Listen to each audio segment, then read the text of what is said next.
Good morning बच्चों। Class 7 Hindi medium में science subject में हम 2 लेसन पढ़ चुके हैं। आज हमारा तीसरा लेसन स्टार्ट होने जा रहा है। अध्याय 3 रेशों से वस्त्र तक। रेशों से वस्त्र तक, इसकी हेडिंग से ही पता चलता है कि रेशों मतलब जो धागे रहते हैं उससे वस्त्र किस प्रकार बनाए जाते हैं, उन धागों से वस्त्र किस प्रकार बनाए जाते हैं। तो इसकी हेडिंग क्या है? रेशों से वस्त्र तक।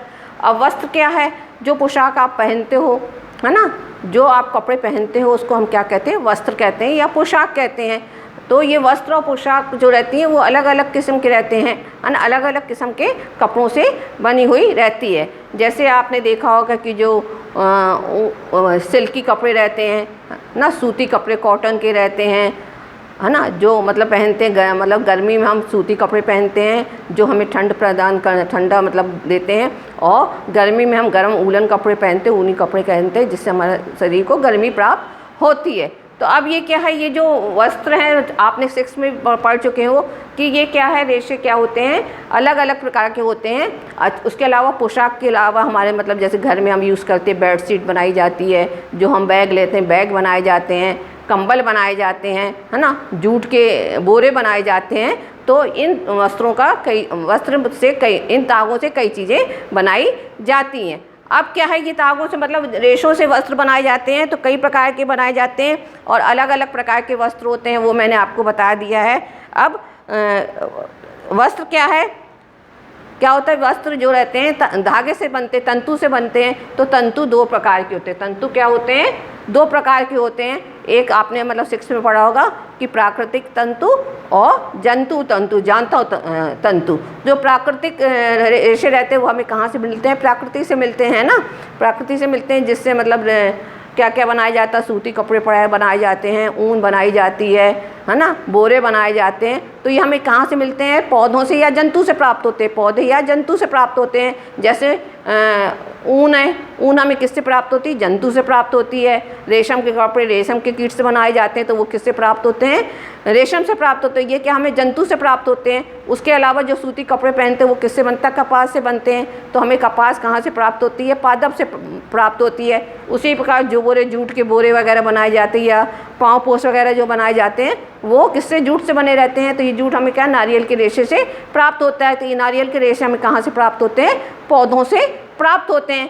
तो इस प्रकार आपने देखा कि रेशों से वस्त्र किस प्रकार से बनाए जाते हैं ना, अलग अलग रेशों से अलग अलग किस्म के वस्त्र बनाए जाते हैं। अब इसके बाद हम देखते हैं जानता रेशे। 2 प्रकार के रेशे में आपने 6 में पढ़े, प्राकृतिक रेशे और जानता रेशे। तो हम यहाँ देखते हैं कि जानता रेशे, जानता मतलब जानता से ही आप समझ जाते होंगे कि जो हमें जंतुओं से प्राप्त होते हैं, जो हमें जंतुओं से प्राप्त होते हैं वो क्या कहलाते हैं? जानता रेशे कहलाते हैं। अब जंतुओं से प्राप्त किए जाने वाले रेशे को जानता रेशे कहते हैं। किसे कहते हैं? जंतु से प्राप्त किए जाने वाले रेशों को जानता रेशे कहते हैं। जो हमें जंतुओं से प्राप्त होते हैं वो रेशे कहलाते हैं। क्या कहलाते हैं? जानता रेशे। अब जानता रेशे कितने प्रकार के होते हैं ना, जंतुओं से जो रेशे प्राप्त होते हैं वो कितने प्रकार के होते हैं? तो पहला क्या है? जंतुओं से हमें क्या प्राप्त होती है? ऊन प्राप्त होती है। पहला हमें क्या प्राप्त होती है? जंतुओं से ऊन प्राप्त होती है। तो ऊन हमें किस किस से प्राप्त होती है?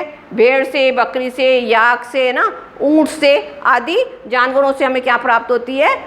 जो रेशे प्राप्त होती है उससे हमें ऊन बनाते हैं। उसी प्रकार रेशम किससे प्राप्त होता है? रेशम कीट से प्राप्त होता है ना। रेशम का कीड़ा जो रहता है वो भी मतलब पौधों पर रहता है। तो ये हमें किससे प्राप्त होते हैं? रेशम कोकून से ही रेशम बनाई जाती है। तो जो ऊन है और रेशम हमें किससे प्राप्त होती है? जंतुओं से प्राप्त होती है। किससे प्राप्त होती है?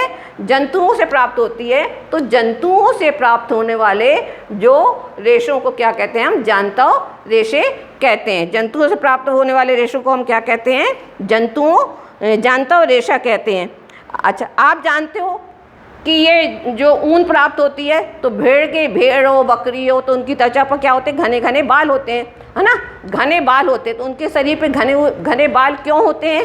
है ना, उनके शरीर पे घने बाल क्यों होते हैं? इनका बालों को मतलब इनका जो त्वचा रहती है वो बालों से ढका रहता है। तो इसका क्या कारण है ना? तो इसका कारण ये है कि उनके बालों के बीच में अधिक मात्रा में वायु प्रवेश नहीं कर पाती है ना, बालों के बीच अधिक मात्रा में वायु क्या है? आसानी से भर जाती है। जो घने बाल रहते हैं उनके बीच में वायु आसानी से आसानी से चली जाती है। और क्या है, वायु ऊष्मा की क्या है, कुचालक है। वायु क्या है, ऊष्मा की कुचालक है। तो कुचालक होने के कारण क्या होता है, ये बाल जो जंतु है, जानवर हैं जिससे ऊन प्राप्त होती है, वो उनके शरीर को गर्म रखती है ना, उनके शरीर को गर्म रखती है। जो बाल हैं वो क्या है, उनके शरीर को गर्म रखते हैं। इसलिए जो ये ऊन वगैरह भेड़ बकरी से प्राप्त होती है ना, तो इनके बालों को कब काटा जाता है, ज़्यादा करके गर्मी के मौसम में काटा जाता है ना। ठंड के मौसम में नहीं काटा जाता, क्योंकि ठंड के मौसम में क्या होता है जी, ये उनके बाल रहते हैं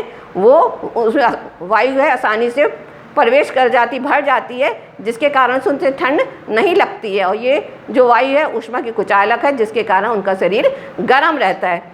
अब क्या है, ऊन है ना। ऊन किसके है, मतलब हम भेड़ बकरी इससे प्राप्त होती, ऊन किससे प्राप्त होती है, हमें भेड़ बकरी आदि से प्राप्त होती है। आपने देख लिया कि जानतर रेशे कैसे, और जानतर रेशे में ऊन किससे प्राप्त होती है, हमें भेड़ बकरी और याक आदि से प्राप्त होती है ना। तो अभी देखा होगा हमारे शरीर में भी आपने देखा होगा कि बाल जो रहते हैं, कुछ बाल हमारे रूखे रहते हैं और कुछ बाल हमारे बहुत मुलायम होते हैं ना। शरीर पे जो बाल पाए जाते हैं, कुछ बाल बहुत रूखे रहते हैं और कुछ बाल मुलायम रहते हैं। तो इसी प्रकार के यार भेड़ के भी बाल है ना, भेड़ के बाल भी क्या है, 2 प्रकार के बाल होते हैं। भेड़ के बाल कितने प्रकार के हैं, 2 प्रकार के बाल होते हैं। आप देखते हो कि भेड़ में बकरी में उनकी दाढ़ी में बाल अलग रहते हैं और शरीर पे बाल अलग रहते हैं। भेड़ तो आपने देखी होगी ना, तो दाढ़ी के बाल अलग रहते हैं और शरीर के बाल अलग रहते हैं। तो दाढ़ी पे जो बाल रहते हैं वो बहुत क्या रहते हैं, हार्ड रहते हैं, है ना। क्या होता है, दाढ़ी के रूखे बाल रहते हैं, दाढ़ी के जो बाल रहते हैं वो रूखे बाल रहते हैं। तो जो ऊन, दाढ़ी के बालों से जो ऊन बनाई जाती है, तो आप देखोगे वो बूल बहुत ऊन सॉफ्ट नहीं रहती, मुलायम नहीं रहती है ना। दाढ़ी के बालों से जो ऊन बनाती है वो सॉफ्ट नहीं रहती, उसमें थोड़ा सा कड़ापन रहता है। दूसरा क्या है, त्वचा के निकटतम अव्यवस्थित तंतु रूपी मुलायम बाल। जो उनकी त्वचा पर रहता है बाल, वो क्या रहते हैं कि अवस्थित रहते हैं, मतलब व्यवस्थित नहीं रहते हैं, और वो तंतु रूप मुलायम बाल रहते हैं। वो बाल जो रहते हैं उनकी त्वचा पर पाए जाते हैं, वो कैसे बाल होते हैं, वो मुलायम बाल होते हैं। अब वो मुलायम बाल है जो, तो उस मुलायम बाल से क्या होता है कि जो ऊन बनाई जाती है, उस मुलायम बाल से जो ऊन बनाई जाती है वो कर्तित ऊन कहलाती है। मुलायम बाल से जो ऊन बनाई जाती है वो कर्तित ऊन कहलाती है। तो कर्तित ऊन क्या है, तंतु रूपी मुलायम बाल के रेशे से कौन सी ऊन बनाई जाती है, कर्तित ऊन बनाई जाती है, जो बहुत सॉफ्ट रहती है और मुलायम रहती है। अब इसके बाद क्या है, चरणात्मक प्रजनन। तंतु रूपी मुलायम बालों जैसे विशेष गुणयुक्त भेड़ें उत्पन्न करने के लिए जनकों के चरण की यह प्रक्रिया चरणात्मक प्रजनन कहलाती है। अब जो ये तंतु रूपी है ना, जो मतलब मुलायम बालों वाले जो रहते हैं, उनके भेड़ों को जो पाला जाता है, उनके भेड़ को जो पाला जाता है, उनके गुण के कारण, जो उनका विशेष गुण है कि तंतु मतलब मुलायम बालों वाले भेड़ों को जो पाला जाता है, तो उस भेड़ से उत्पन्न करने के लिए जिसका चयन किया जाता है ना, मतलब उन भेड़ों मुलायम ऊन प्राप्त करने के लिए जिस भेड़ों का उनके भेड़ों के जनक का जिसका पाला जाता है, उसको हम क्या कहते हैं, चरणात्मक प्रजनन कहते हैं। तो तंतु रूपी मुलायम बालों जैसी विशेष गुणयुक्त भेड़ उत्पन्न करने के लिए, अब भेड़ क्या उत्पन्न होती है ना, जो जिससे भेड़ उत्पन्न होती है वो अच्छी मतलब नस्ल वाली होनी चाहिए। तो उस अच्छी नस्ल वाले भेड़ों को उपयोग करने के लिए उनके जनक जिसको पालते हैं, वो क्या करते हैं, एक के बाद उसमें से जो क्रिया होती है उसे हम क्या कहते हैं, चरणात्मक प्रजनन कहते हैं। क्या कहते हैं, चरणात्मक प्रजनन कहते हैं। तो आज हमने क्या पढ़ा कि रेशों से वस्त्र बनते हैं, है ना। वस्त्र किससे बनते हैं, धागे से बनते हैं। और धागे मतलब किस किस से प्राप्त होते हैं, तो जंतुओं से प्राप्त होते हैं और दूसरे पादप से प्राप्त होते हैं ना। तो जंतुओं से प्राप्त होने वाले कौन से हैं, जैसे ऊन है, रेशम है, कपास है, ये किससे हमें प्राप्त है, ऊन है और रेशम जो है वो हमें किससे प्राप्त होते हैं, जंतुओं से प्राप्त होते हैं। और जो वो रेशम कीट है वो किससे प्राप्त होता है, रेशम के कीड़े से प्राप्त होता है। तो ये क्या है, जंतु ये हमें किससे प्राप्त होते हैं, पादप से प्राप्त होते हैं। रेशम कीट किससे प्राप्त होता है, पादप से प्राप्त होते हैं।